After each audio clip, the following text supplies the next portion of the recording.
Good morning, everyone. The date is Thursday, January 22nd. Good to see my colleagues here, and we are looking forward to the briefing today by the State Department of Assessments and Taxation and the brand new director we're so excited to have a chance to connect with, Mr. Bob Yeager.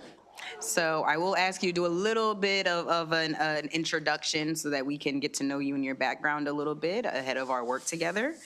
And at this time, I will turn it over to you, Mr. Yeager, to provide us with the briefing. Absolutely. Good morning, Chair Wilkins, Vice Chair Feldmark, and distinguished members of the committee. Thank you for the opportunity to be here today. I appreciate the chance to introduce myself and briefly share how I see the State Department of Assessments and Taxation moving forward. My name is Bob Yeager, and I'm honored to serve as Director of STAT. I came to this role with a deep respect of the agency's responsibilities and for the partnership between STAT and the General Assembly, particularly the Ways and Means Committee.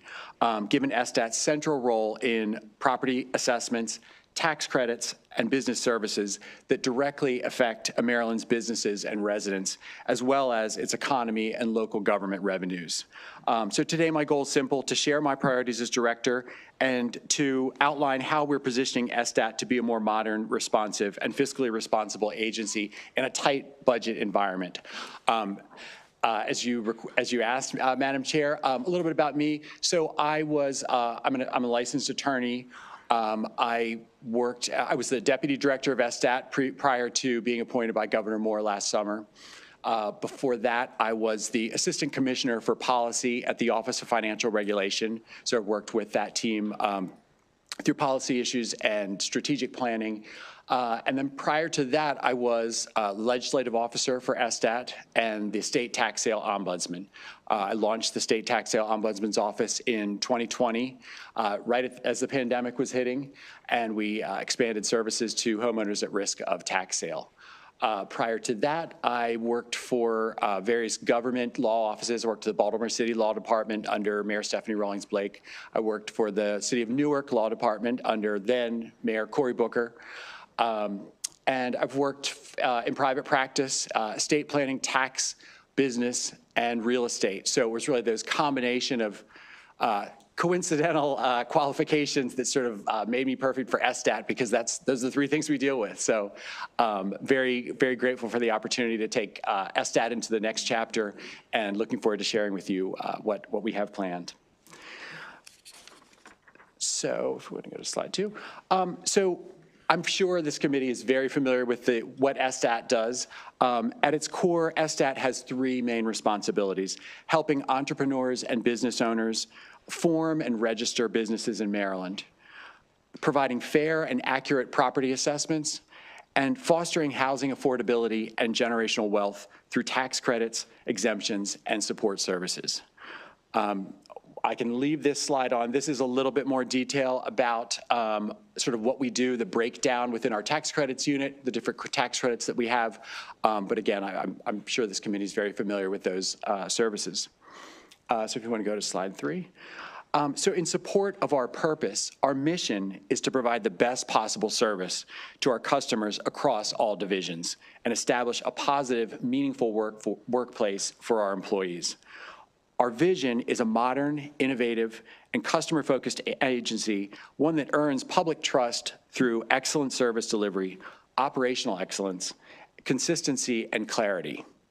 Our work is guided by a clear set of values: fairness, transparency, innovation, public engagement, collaboration, and integrity. These values matter because assessments, tax credits, and business filings are not abstract processes. They affect household budgets, small businesses, and state and local government funding in every district represented here today. So before talking about where we're going, it's important to acknowledge where the agency stands today. Over the past year, STAT has made meaningful progress, including advancing major modernization projects, such as we launched the long-anticipated conversion from the outdated business filing system with the Annapolis Data Center to a modern cloud-based system. That procurement finished phase 1 recently, and it's about to go into phase 2 It's a 2-year transition process, but this is something that's been much needed for over a decade, and we got that off the ground this summer, so we're very proud of that change. It will open a lot of doors for the services we provide to our business customers. This month, we're also launching our new online donation portal for the Homeowner Protection Program Fund. This is a portal where the fund that supports the Homeowner Protection Program receives certain funding, but it would allow members of the public to make donations through an online system. We're overseeing our second RFP for a procurement for the property tax payment plan vendor. This is something that was put into law the year before last, and we have been working through different challenges to secure that vendor, and we're very encouraged with where we are today. The we will begin review of the bids at the end of February. We've also, in the past year, we also piloted an AI-assisted deed processing system, which nearly eliminated backlogs and errors, and we have plans to expand this service statewide in fiscal year 27. We also added pre-screening features to the Maryland Business Express system to reduce filing rejections from our business filers. In terms of community outreach, we've doubled our community outreach efforts across our tax credits units, our tax sale ombudsman's office, and our business services division. This ranges from participating in community resource activities to working with local representatives and nonprofits in each community to target the relevant customers to these services to make them aware of what we have to offer and how we can help them. We've also strengthened our partnerships over the last year, working closely with MACo and county finance officers across the state. We work regularly with Baltimore City and its various divisions. We meet quarterly and work through issues and have made a lot of progress in resolving long-standing questions that we've been able to answer. And then along with our state agency partners, DO-IT, the Comptroller, DHCD, Department of Labor, we work regularly together to collaborate, to find solutions together. And finally, we've launched targeted initiatives to conduct cross-training in our business services unit to reduce processing times and enhance our services. We fully implemented a new outreach initiative for homeowners in tax sale. We began enrolling heirs to decedents in the homeowners property tax credit and homeowner protection programs. And we also recently worked with Speaker Pena-Melnick to consider improvements to these programs. And finally, we launched our highly successful vacant land review initiative in Baltimore City. And we couldn't have made so many major improvements without our incredible group of professionals in each of our divisions, and we're just getting started. At the same time, we're very clear-eyed about our challenges. There are persistent delays in some tax credit processing. We have limited calls and emails capacity relative to customer need. And there are challenges to access to complex processes and hard to understand guidance. The key point for this committee is this: these challenges are not being ignored, and they are not unsolvable. We already have fixes underway. We're streamlining workflows to reduce backlogs. We're working with our IT vendors on tech solutions. We're improving our tracking and response systems, and we're launching a new customer relations management system platform later this month. We're also working to convert our websites to provide plain language information for customers, adding videos, infographics, and easy-to-use guides, as well as status updates online and via email. So my strategic plan for 2026 over the next 3 years is built around 6 goals, designed to deliver better service without expanding program complexity and with a strong focus on fiscal discipline. Number 1, customer service and employee experience are inseparable. We want to improve customer service and employee experience.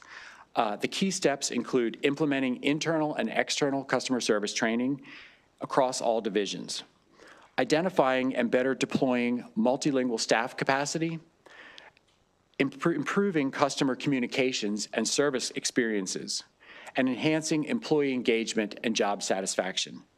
This is about building a workforce that reflects and can serve the public more effectively. Second goal is to modernize technology and improve efficiency. Technology modernization is not about novelty. It's about reducing manual work, errors, and delays. Our priorities include fully implementing the business registration system conversion, expanding AID processing in all our real property offices, expanding our online pre-screening tools to reduce business filing errors in our business services division, and using efficiency gains to realign staffing and improve workflows for our teams. This is how we improve services while respecting budget constraints. Third, we want to enhance public engagement and communication. Many of SDAT's service challenges stem from customers misunderstanding the process, not their misuse. We are launching short videos and social media campaigns explaining assessments, tax credits, business filings in plain language. We're expanding our outreach with the goal of reaching every county through local partners and community resource events. We're partnering with state and local agencies, the Small Business Administration, the Maryland Bar Association, and Chambers of Commerce to gain their insights and support small businesses before problems arise. Better communication reduces customer frustration, appeals, and staff workload. Goal 4 is strengthen interagency and stakeholder partnerships. SDOT does not operate in isolation.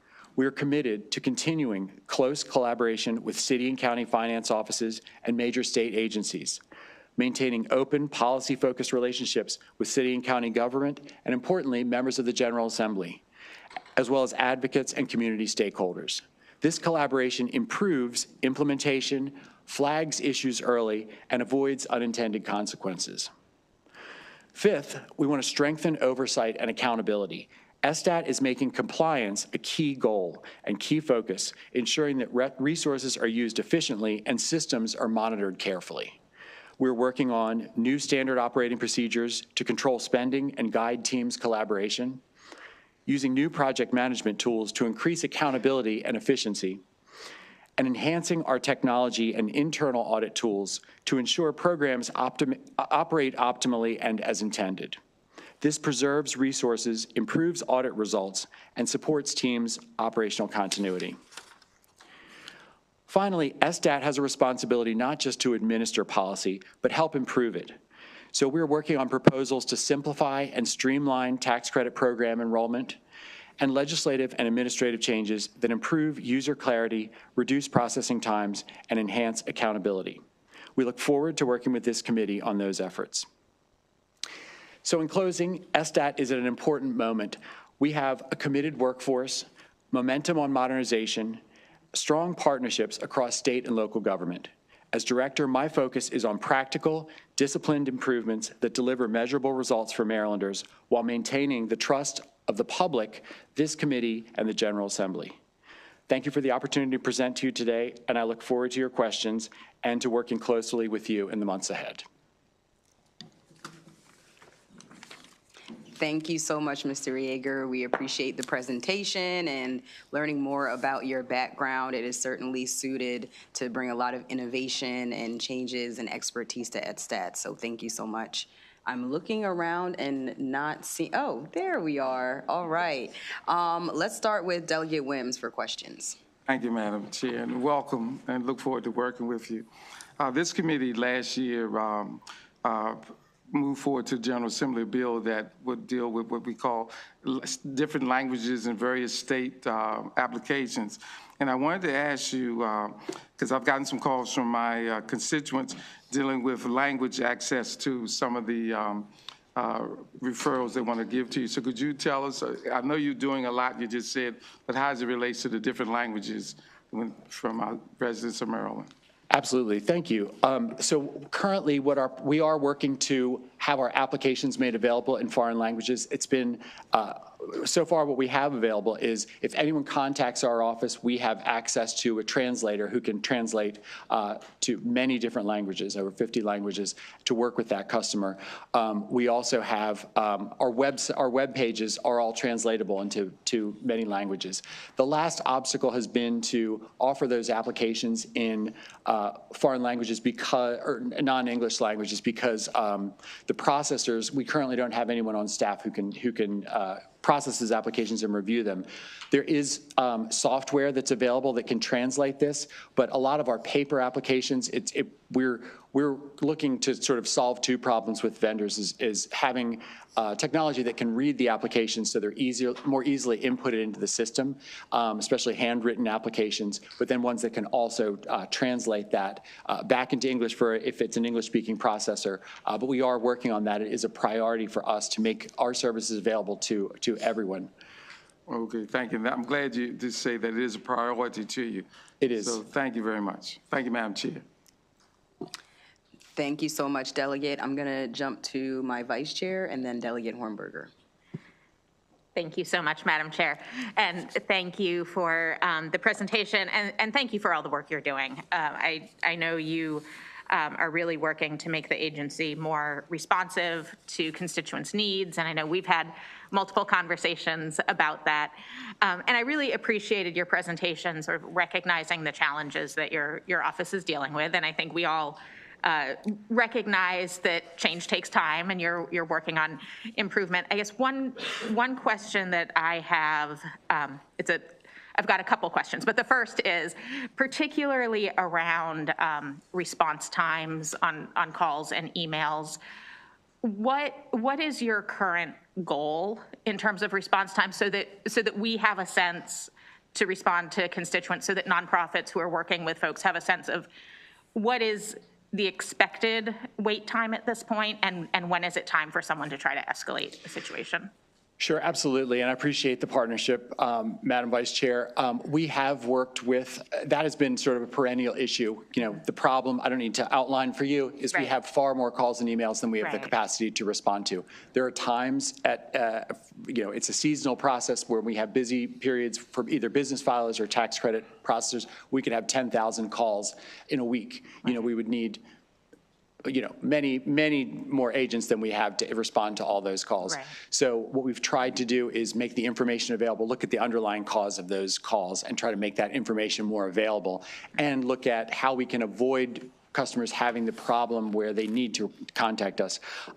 One of the solutions that we put in place is as I mentioned, we're launching a new customer relationship management system that we'll have in place later this month. That's going to really be a game changer for providing information so that when they contact us, they're going to initially have a lot more information available through an automated system. They're not going to have to wait to speak to a person about it. Obviously, there's always going to be a person available, but for a lot of the information where our agents are giving the same information over and over again, or they can get some information about the status of their account or something like that. That's going to be something that'll be able to be delivered to the customer without speaking to an agent. So we're very optimistic about that. Right now, we are gearing up for a busy period. Once the end of February hits and the tax credit applications become available, we'll have a high volume of calls and emails that we're expecting. We've cross-trained many staff members. We have a customer service contact center, and then we have agents within the tax credits unit, depending on the level of need that they have. We've also cross-trained our other staff members to be able to answer some of the basic questions to handle that volume.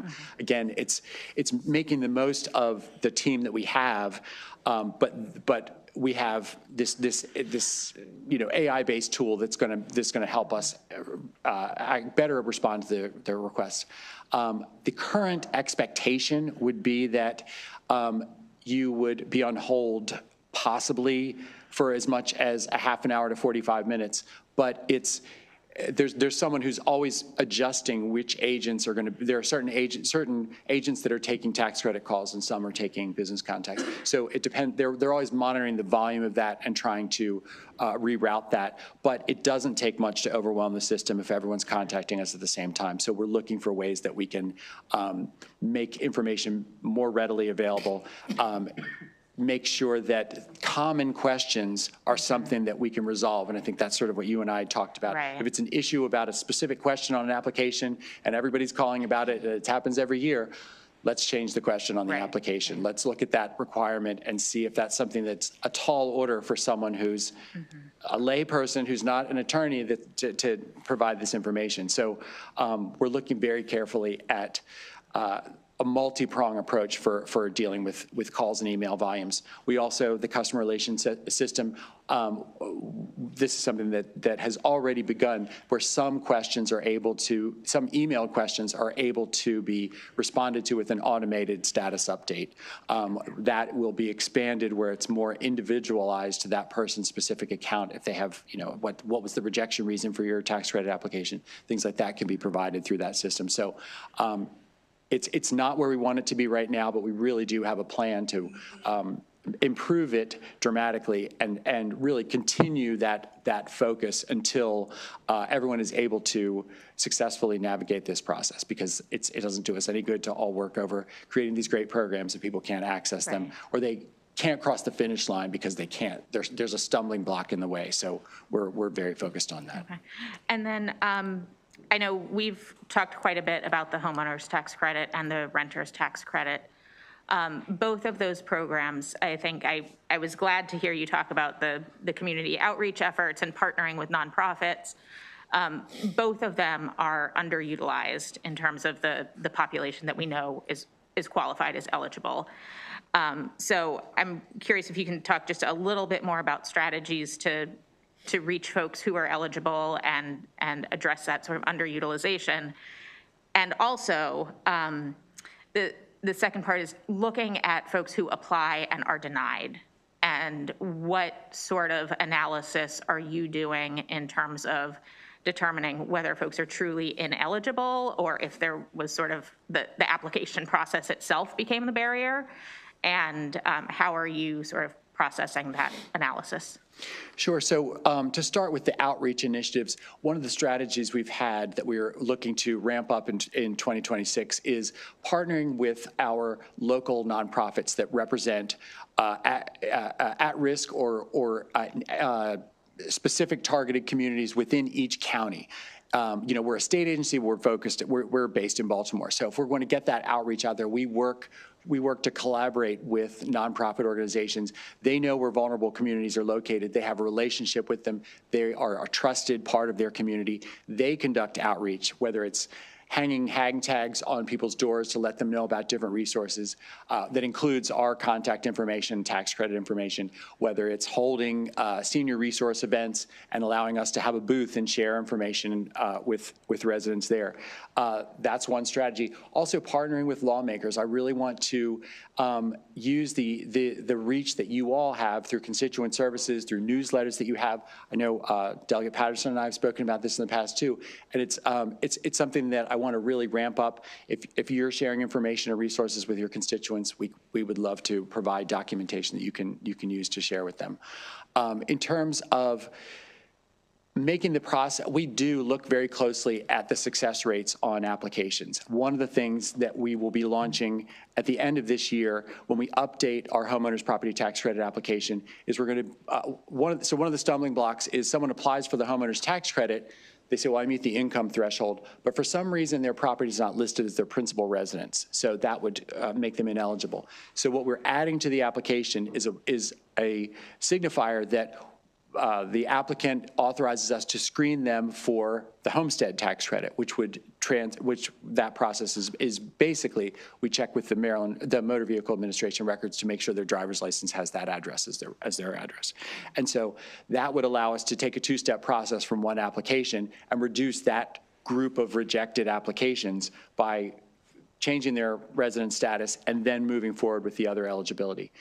Some of the other challenges are income documentation. So we're really looking closely at what are our requirements, what do our applicants have a difficult time with, and how can we make that process easier? And working with our assistant attorney generals, are there ways that we can broaden and have less strict documentation requirements, if it's a benefits statement versus a benefits award letter, or if it's, things like that, just to make sure that, so again, it's sort of a multi-pronged approach where we're looking at each individual piece of the process. We've talked about, we ask whether there are any other residents living in the property. And so if they leave that blank, then it's a rejection reason. So we say, well, why are people leaving it blank? Well, they don't really understand who they should put there. So that's an opportunity for us to add additional information to give guidance. So we're talking about other adults that are part of your household that live there, and then the request is for their income information.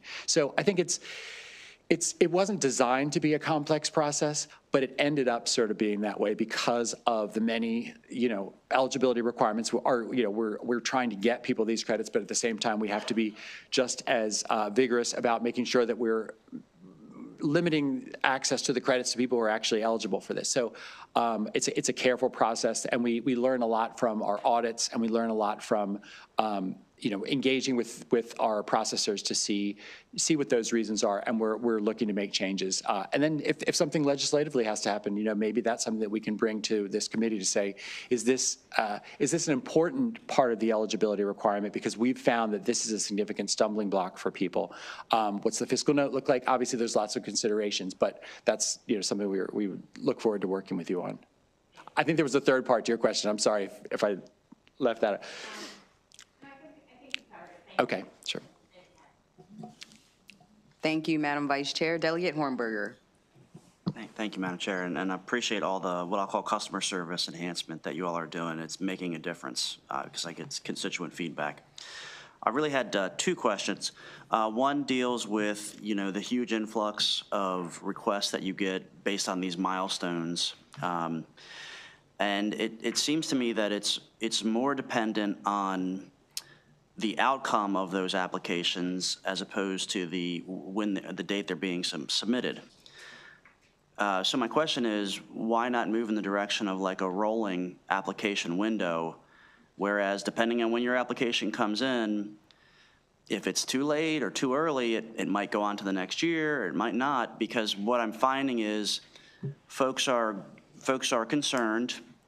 They go to the office, the local office usually, and they say that they want to, put in some sort of homestead, or they want to appeal their assessment, whatever it is, and they're more often than not told, you just missed the deadline. It's going to be another 6 months. We just processed last year's. Whatever the case may be, they give up, they go back, and then they don't follow up. So we're getting a lot of folks that are just getting confused or shaken out of the process and not participating because these dates make a great deal of sense to your office, but they're just completely arbitrary to the customer. So is there a rolling window? Are you accepting all inquiries and applications and forms throughout? What's the current situation? So first thing I'll say, I love the idea. When I first became a state tax sale ombudsman, the first thing I said is, the problem is we get people in tax sale, but at the time they get the tax sale notice, it's too late for them to apply for the homeowner's tax credit. It's October 1st. So the first thing we did was allow a window beyond people over 70, a pathway for them to apply for prior years. And over the years, I think we've made changes to the law that have allowed people to go back multiple years in certain circumstances if they're enrolled in the homeowner protection program. But I completely agree. I think it's a statutory law that requires us to cut off the deadline of October 1st for the homeowner's property tax credit. Of course. I think there's the homestead, on the other hand, we accept at any time of the year. It's just there's a cutoff for when it's, like you said, applied to the upcoming tax bill versus the following year's tax bill. I think there's a real argument for eliminating that deadline and just having deadlines in terms of operationally. We have to have a cutoff for when that calculation would be applied to the next tax year. But I'd be very happy to work with you on that effort, because I think it's an easy fix, and it's one of many things that people have to kind of cope with when they're dealing with this process. And we never want to say, you've gone through all this work to fill out this application, and it's a significant amount of work, and then to say, no, we're not going to take it. You missed the deadline. Because we already have systems in place. For example, if someone is enrolled in the HPP program, they can go back 3 years. And those 3 years, if they hadn't applied, that reimbursement for those credits, that may eliminate their debt, and they don't have to even take the loan out for the homeowner protection program. So the homeowner's property tax credit is such a powerful tool that I think that seems to be, the more we sort of strategically utilize it and make it more readily available, I think it's really still has more potential to help people in more, in more ways. So that would be a legislative fix that we would have to? It's in statute that the homeowner's tax credit application must be received by October 1st. I think we have discretion until October 30th for special circumstances. Okay. But beyond that, we're not supposed to accept it for that year unless they're over 70 years old. Great, we'll get right on that. The second question I had, and you alluded to it somewhat, is with the homesteader, which basically keeps that rate of tax increase very low.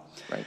What we're finding in my community, because assessments are going up, is someone gets that 3-year cycle assessment.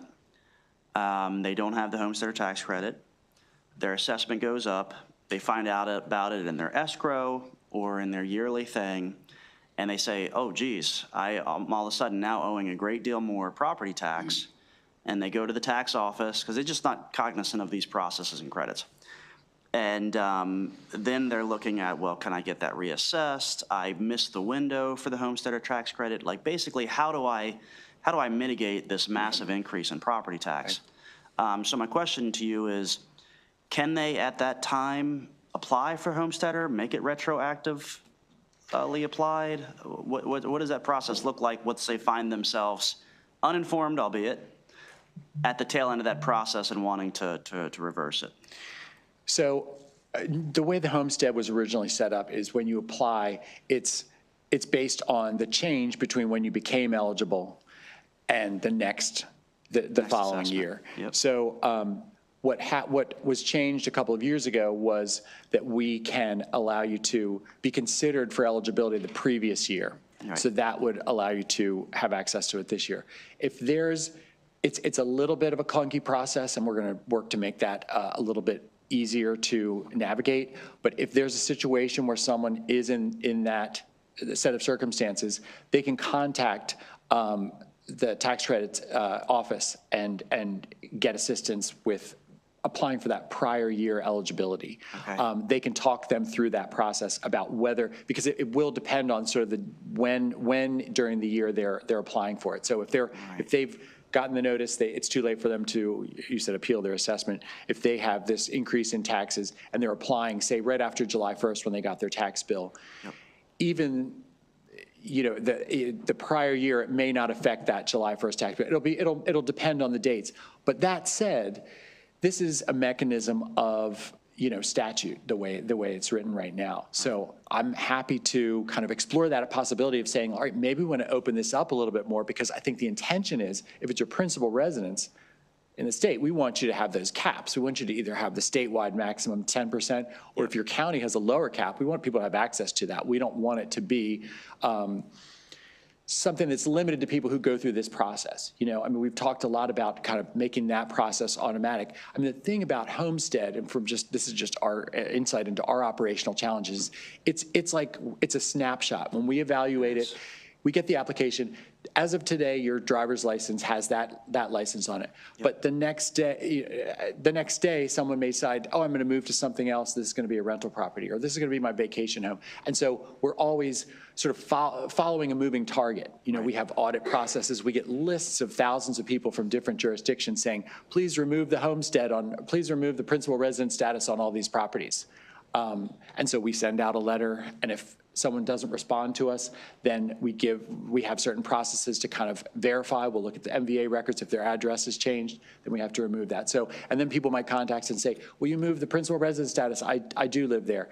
And then we look back. And so it is a bit of a moving target, but I think it's still worth making that availability a little bit broader to allow people to access this more easily. So I'm happy to work with you on that process. Okay, and will that, so let's say they go through that process, it is deemed that they were eligible, we're going to make it retroactive. Does it lock them in at that lower rate pre-assessment?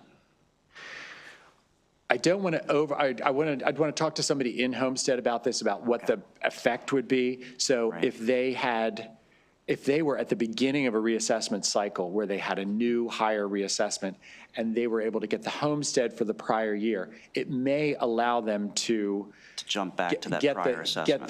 Get the cap on the change to the current amount over the previous year's assessment.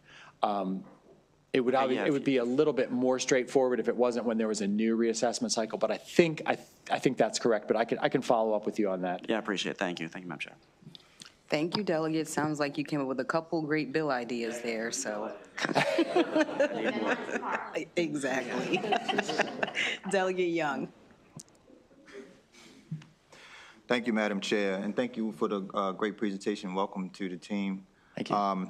You talked earlier about the vacant land assessment initiative in Baltimore City, and some of my council people have, I think, had conversations with you about that, and gave me a little bit of background on it. They talked about how you all have done Group 2. And so what I'm asking is if you could just talk to us about what that process is, what did you notice in Group 2, and what are some of the additional supports, or what are you anticipating for Group 3? So this summer, we made it a priority to address the vacant land underassessment issue in Baltimore City. So the way that process works is the most efficient way for us to do that was to do it during the new reassessment cycle, so during Group 2. And the first step was to identify vacant properties. So our team went out and identify which properties were vacant, and there's a combination of things that alert us when a property is vacant. If the city pulls a permit to demolish a property, or if there's a transaction, there are different things that alert us. But we went out and identified the properties. So we found a lot of properties, and I apologize, I don't have those numbers with me. And then we made it a priority to look at the reassessment value on those properties. And for whatever reason, they don't have a great answer for me, but in prior years, it had not been a priority with the city assessment office to focus on vacant properties. They did reassess them, but they didn't make them as much of a priority as commercial properties, residential properties. So we changed that, and that has become a priority. So we found a lot of really good information. There have been a dramatic change in the assessment values of those vacant properties. We've gotten very positive feedback from advocacy groups that were pushing for land value reassessment, and so I think it was a very positive outcome. We also learned that of the properties, and I apologize, I don't have the number off the top of my head, of the number of properties we identified, 98% of them were going to increase significantly in assessed value. The other thing we learned was that more than 50% of the properties were tax exempt. So even though we were reassessing the value, it wasn't going to represent any sort of change in revenue for the city because they were either owned by a government organization, educational institution, religious organization, nonprofit organization that had tax exempt status. So it didn't, the change in assessment value wouldn't impact those. But it's something that we're anxious to really dig into the details and learn as much as we can about this process. So where we are now is the Group 2 assessments are finished. Now we move on to Group 3 assessments, and we'll do the same process to identify vacant land and properties in Baltimore City. And then the third year we'll do Group 1. And so at that point, all the vacant land in the city as of now would have been significantly reassessed. And then from that, we're going to see how applicable that strategy would be to other counties that have similar, blind spots, I would say, just in the assessment process where we need to have a more targeted approach to ensure that there's a fair valuation on all properties. I think we appreciate that work. We have experienced institutions that own, like as you mentioned, large swaths of vacant land, and those property tax assessments have been so low, and it's been a burden on our homeowners. So, you're moving in the right direction. It's going to have a positive impact on the city, hopefully long-term, a great impact on the state as well. One more question, Madam Chair, which it speaks to your piloted AI-assisted deed processing. Always interested in how we're making things more efficient. You kind of glossed over it, but if there's any details that you could share about, how much of that backlog or what has that efficiency look like, we'd love to hear that. So absolutely. Last year we piloted using a vendor to use a system that would scan the deed and enter it into the system and make appropriate determinations.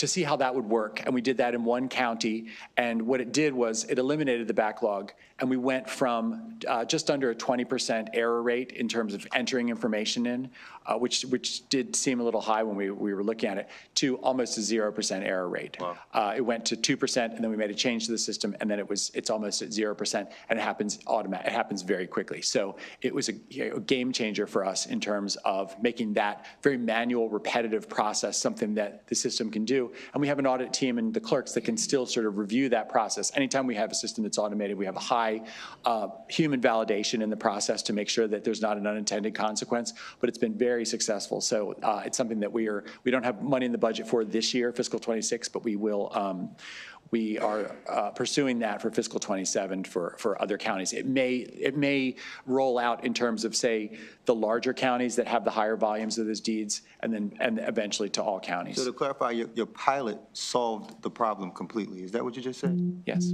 That's amazing. Thank you, Madam Chair.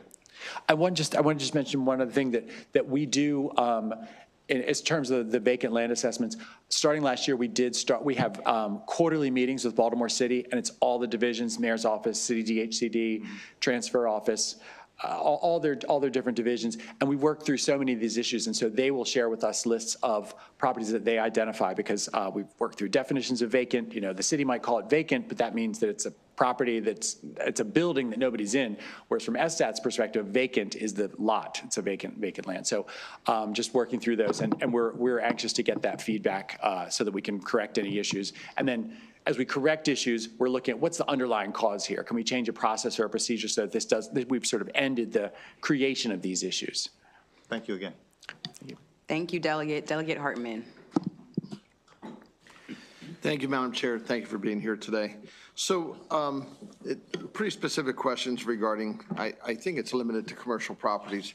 There was either policy or direction that commercial properties be assessed at 90, and I may be a point off or so in the percentage, like 95 to 99% right. of the value of the purchase price of a commercial property for at least the next 3 years. Is that accurate? I don't think it's the purchase price. It's the comparable sales price. Well, comparable sales price would be one thing, but in my own personal experience, I was told it was the purchase price. No. And a policy of that 95 to 98 or 99%. I'll double check with the real property division. My understanding is the purchase price is not the assess. We don't use that as the assessed price. It's factored into the process. Obviously, they evaluate the purchase to see if whether it was an arm's length transaction. Was it on the market? Were they open to different buyers, or was it something where you made a deal with a friend of yours and you got a great deal on it? So we control for those sort of non-arm's length transactions. They don't become part of the assessment process. So I'll double check and get back to you on that. That's probably more on residential properties as opposed to commercial properties, though, correct? So I'm speaking specifically of commercial properties. Okay. But if you could check and follow up, yeah. I'd really appreciate that. And then, talking to a former PTAB member, it seems that there was a lot of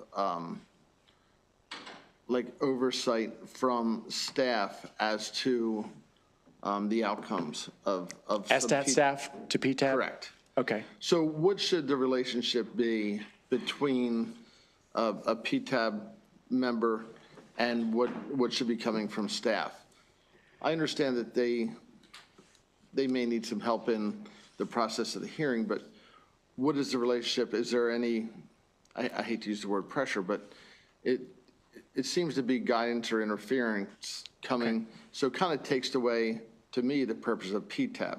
If you could help me understand that relationship or direction PTAB members are given, and if what I was told and what you're saying is different, then maybe we have some more work to do. For sure. And, so PTAB members often look for guidance from SSTAT staff for how the process works, how the assessment was reached, what sort of comparables were used, what the sort of valuation method was. Very often PTAB members are not assessors, and they are just looking at sort of a comparison of information. You know, I'm more like this, the appellant is saying, my property is more like these properties, not like these properties that are more expensive or higher valued. My understanding is that staff make that information available. They provide information. They are not looking to sway the PTAB members to uphold or affirm the assessment value.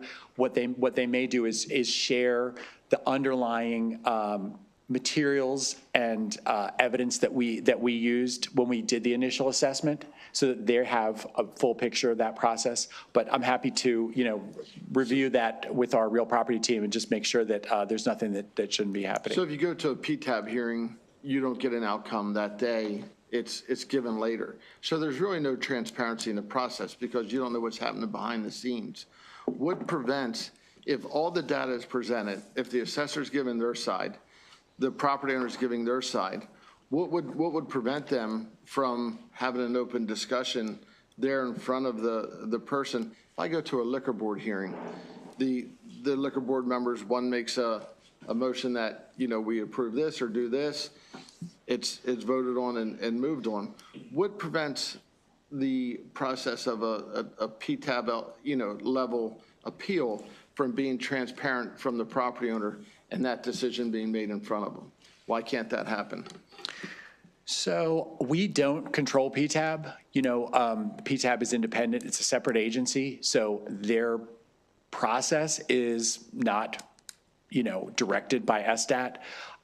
They sort of take the information that we had, and then they have their process. I mean, I think it's something we can, work through. The new director of PTAB has expressed with us a very, strong interest in getting feedback, finding out how improvements could be made. So I could find out more about what their process is. We tend to stay separate from them because it really does support sort of avoiding conflict of interest. So we don't want to tell them what their process should be like. But it's good. It would be good to understand and maybe even just provide feedback to them that it's, what we're always trying to do is reassure people that your assessment's fair. Let everybody know, and that's really part of what this process is. We're trying to just getting that information out there so everybody feels confident. They don't feel like something sort of shady is going on. And so maybe that's good feedback to say, hey, don't make the decision behind the scenes. If you guys are just going to go back and talk and it's going to be decided in 5 minutes, do it in front of the appellants here so everybody knows how that discussion goes. Is your experience that they hear the case and then you hear the result like a week later? You get a result in the mail, a week or two later. But you're saying two things. You're saying that staff helps PTAB provide information in one part, but right. Then you're saying they're independent in another part of the answer that, you know what I mean? They operate independently. So there's a little bit of conflict there. I'll confirm with our real property division what their involvement is. My understanding is that they provide information, but they may be watching this and saying, no, we don't do any of that stuff. So I'll get back to you with what that involvement is. Right. And if the PTAB hearing, if that was worked out, that, if there's any questions, both parties are right there. And it really is full transparency. I don't understand why that answer can't be made there. And if they're looking for feedback, I think that would be, it's here's your time. Both sides are there. This, I can refute what they're saying. And there's no questions at the end. Right. It may keep a lot of cases from going to, I don't know how many cases go to the, the next level of appeal to the court, but it may prevent some of that. Yeah, for sure. I mean, fairness and transparency is a huge guiding light for us. So I think I can share that with them and maybe facilitate a discussion with you. Sure. No, I appreciate that. I think that would be huge in transparency. Okay. Thank you. Thank you, Delegate Miller. Thank you, Madam Chair. Hi, thank you for being here. So you said something very interesting. You said you want to reassure people that their assessments are fair. And so one of the questions that I always get, of course, out in Frederick County, and we had a huge 25% increase last year. We're looking at another, I think, 14% on the Group 2s this year. So we remain higher than the state average. One of the questions that we get a lot about is the remote assessments. And are you guys using like AI change detections in the remote assessments? Can you tell us a little bit about where that is? And do you let people know that they were assessed remotely? And then how does that then play into the appeals process? Have you seen a lot of increases on appeals because of the remote assessments? I don't believe we use an AI remote assessment currently. Okay, so you don't It's- use change detection or anything? No. Okay. You know, I do know Frederick County is is the fastest growing county in the state, and they've seen a very heavy growth real estate market. Like I say, we don't control what the valuations are. I mean, we don't control the values of the properties. We're sort of reflecting. We're looking at what the market tells us. And so we're just kind of reporting. After the fact, we're reporting, you know, that when we do this reassessment process, we're looking at comparable sales over the last 3 years. We're really focused on the last 18 months. So we're really trying to be as accurate as possible.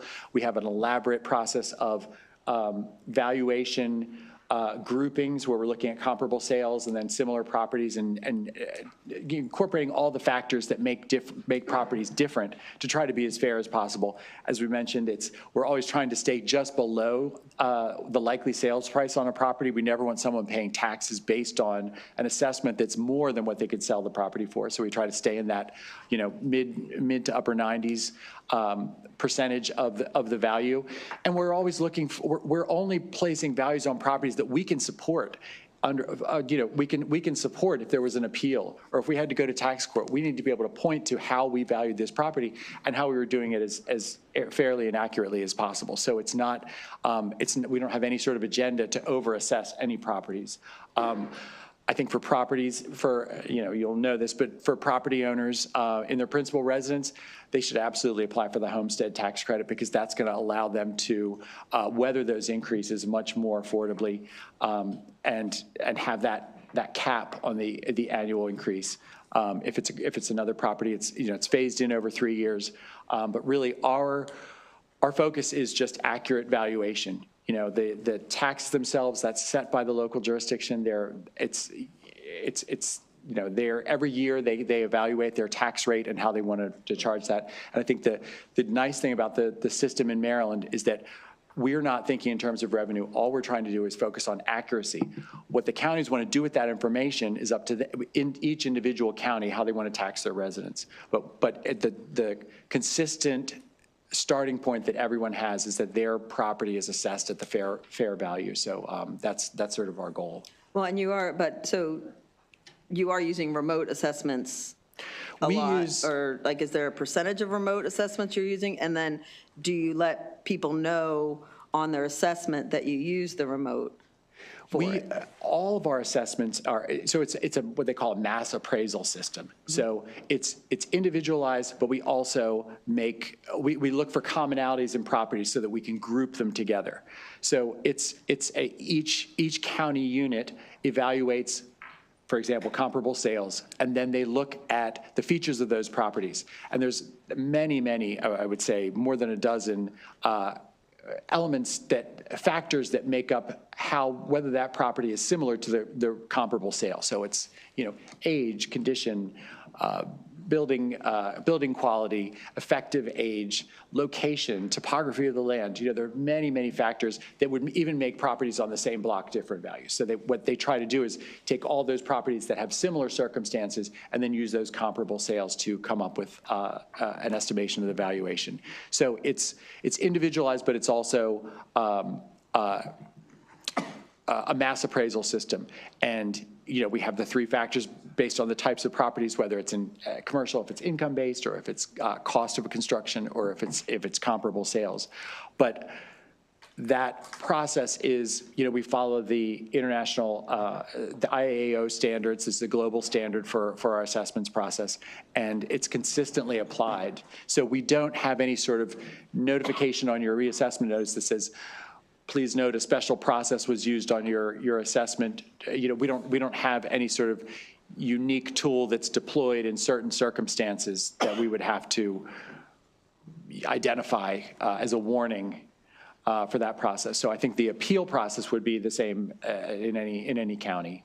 Yeah, it's a little tougher. We don't have a lot of, in the rural areas, it's not as many blocks. You don't have that, so it's very different when you're looking at different types of property and everything around in rural areas.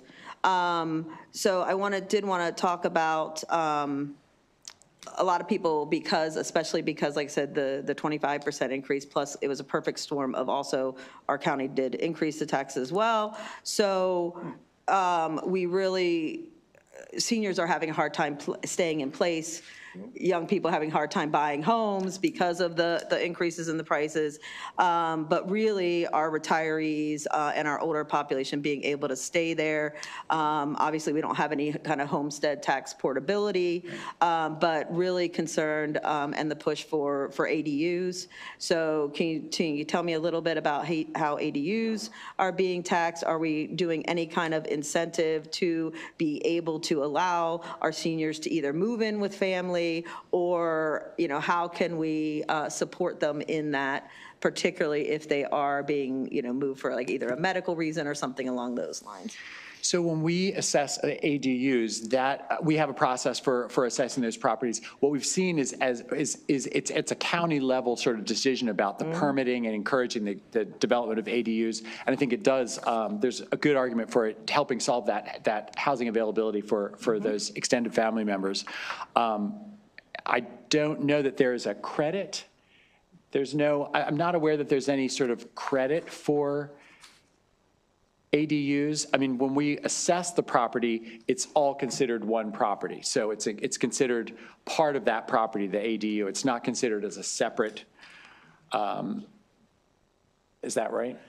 I'd have to double check with our real property division about that. Yeah, I would just say that the only caveat is that we don't include properties that are rented out in the curtilage for the properties that we assess. So the tax credits would not be applied to properties that are being rented out, but we can.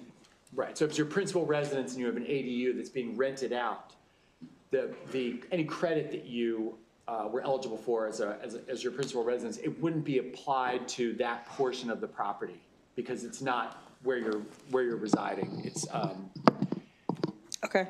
but, All right. Yeah. Okay. But I don't know how that applies maybe to if it's extended family. Yeah. It's not a rental. Right. Maybe it should maybe just be considered part of the property. Right. So we don't know that, or is it, or?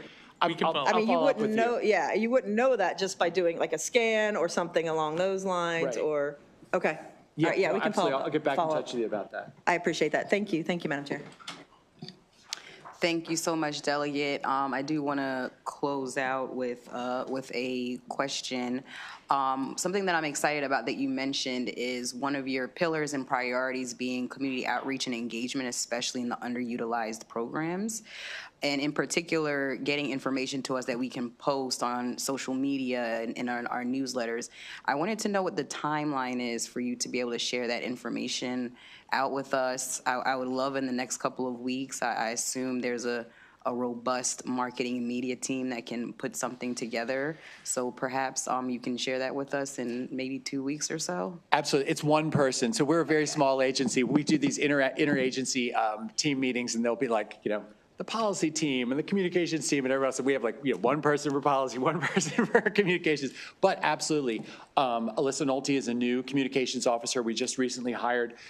We've tasked her with putting together those really consumable pieces of information. We're starting with the most commonly asked questions. So it's something, I think something that might be good, and I'll talk with her about this, is at the end of February is when the homeowner's property tax credit becomes available.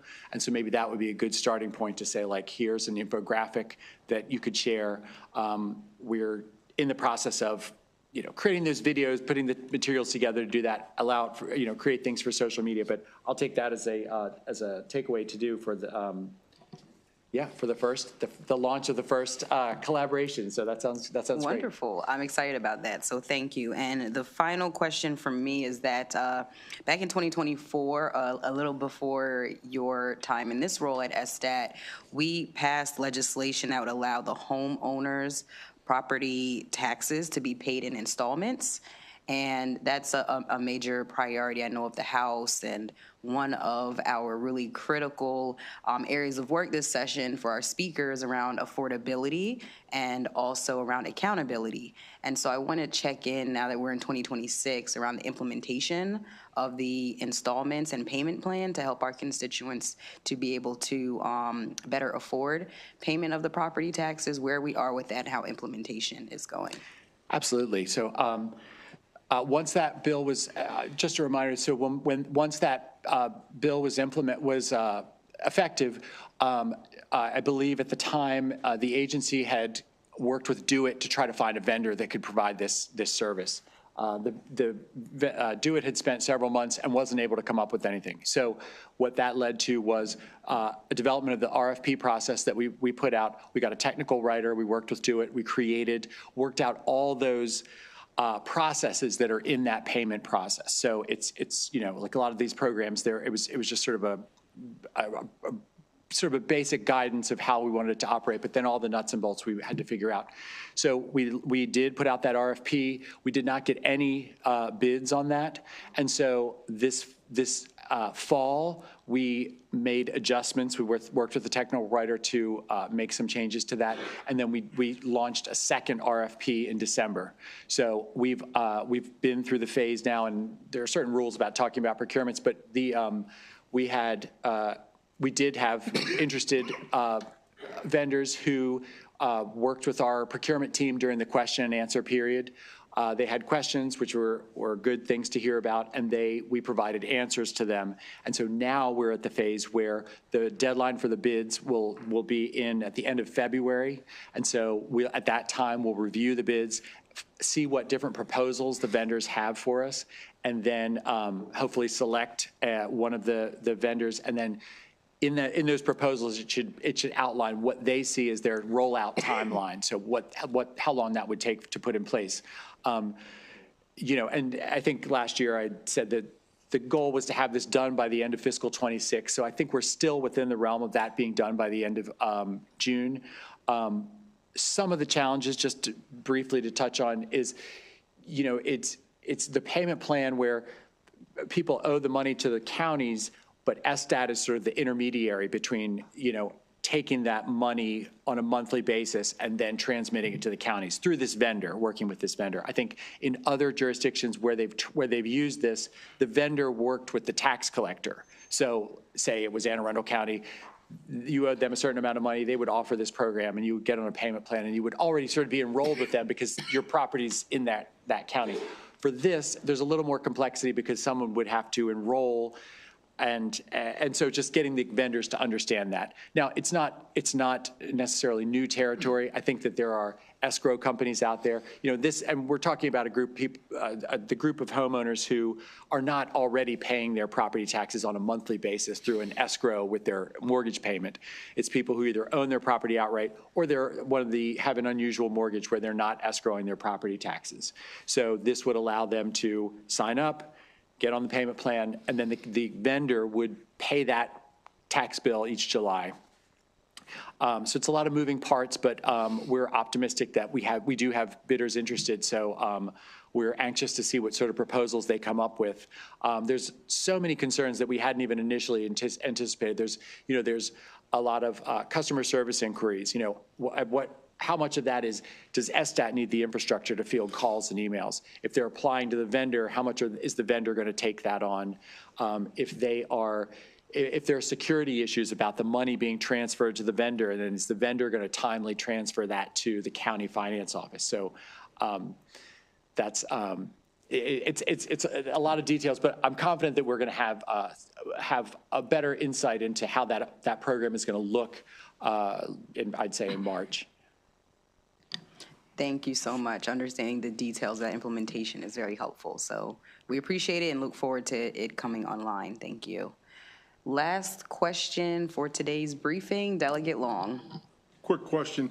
I know you're talking about the financing. Do they have what kind of interest rate they're going to charge for paying back taxes? Is there any kind of limit? And how does that play into their payments? So one of the interesting features of that bill was that it was designed to have no cost to SDAT. the vendor will be compensated through reasonable fees that they pass on to the enrollee. So getting that communication right so that people understood, so that the vendors understood the different options that they would have. We tried to narrow, at least in the initial RFP, we tried to narrow the types of charges that they could levy, whether it would be like an enrollment fee, an application fee, a lot of one-time fees in addition to a monthly interest rate, things like that. But we didn't set sort of a dollar amount or a cap on any of this. So again, that's going to be something when we see these proposals, we'll see what these vendors are offering in terms of what's going to work for them. Because again, they're not going to get any money. This was an unusual procurement for our procurement team because they're not getting, we're not paying them anything. They're going to have to generate their revenue from that. So again, I don't think it's totally new territory. There are lots of financial services out there that do this kind of thing, but we're very anxious to see what types of proposals they come back to us with. If I might, one more question. If, let's say they enroll in this program and they stop paying their agreed, what happens to the property then? And if there's money owed to will the vendor pay it out front or pay it up front? So you're thinking about all the questions we had in this process. The way it's written, someone can enroll in the program in advance of when their taxes are due. Right. So the ideal scenario, right. You enroll 12 months before, you have 12 monthly payments. When July 1st rolls around, you got the money, and that's it. You can also roll just before your taxes are due. Right. So that means you're going to enroll, the vendor's going to pay the county, and now you're going to get on a payment plan to pay the vendor back, right, while simultaneously escrowing payments for the next tax year. Okay. The third scenario is someone could be in tax sale. They could be delinquent on their taxes. They could owe a back amount of $5,000 and now their new tax bill is due. They can also enroll in that point, and then we would set that payment amount. It's not, the way we looked at it was, it's not so dissimilar from the homeowner protection program, because that's what we do right now. If somebody comes to us and they're in tax sale, we look at how much debt is accumulated, how much, if they're going to be enrolled with us for 3 years, how much is their monthly payment going to have to be in order to, number one, pay off all that debt, and number two, keep up with their continually accruing property taxes that happen. So those are all things that we've expressed to, in the RFP that the vendor's going to have to kind of cope with. But it'll be interesting to see the way that they navigate that process.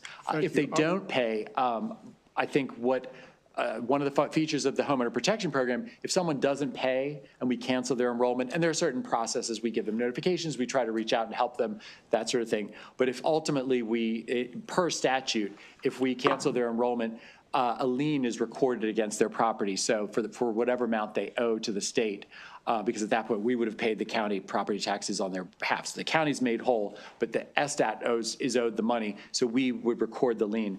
That could be something that comes in one of the proposals, like from the vendors, but it's going to be up to them to sort of propose that, whether they would have that ability, whether we would need to change state law in order to give us the power to put the lien on the property. That would be something we could work through. But again, it's going to be based on the proposals they have. I think normally if it was an escrow company, that may be a feature that they already incorporate. So if they give you $10,000 up front to bring you up to date on your taxes and then put you on a payment plan, they would probably put a lien, they'd have you sign a lien document that you would put on there. And that's scary. Like that's why I say when the counties offer these in other jurisdictions, other states where they've done this, when the payment plan was offered to the resident, the county already has a lien on the property, just by state of, when you owe property taxes, the county automatically has a lien on the property. So they're sort of already secured. So for us, we have to take this third party, and we don't have any interest in that property either. So it's just working it through so that it's not so punitive for the enrollee that the program becomes undesirable to become a part of, but at the same time, it's something that's operational that works to help them. A lot of moving parts. You got that right. Thank you. Delegate Long, I think that summarizes today's briefing. Lots of moving parts here, and we do appreciate your leadership, and we're excited to work with you. It sounds like you're bringing a lot of new ideas and energy to SSTAD, and we truly appreciate that. We'll look out for the materials that we'll collaborate on and help to amplify. And seeing no other questions, that adjourns our briefing for this morning. We will reconvene at 1 p.m. to hear from the Comptroller of Maryland. Thank you. Thank you, Madam Chair. I'm so sorry I kept choking. I didn't notice, that's why.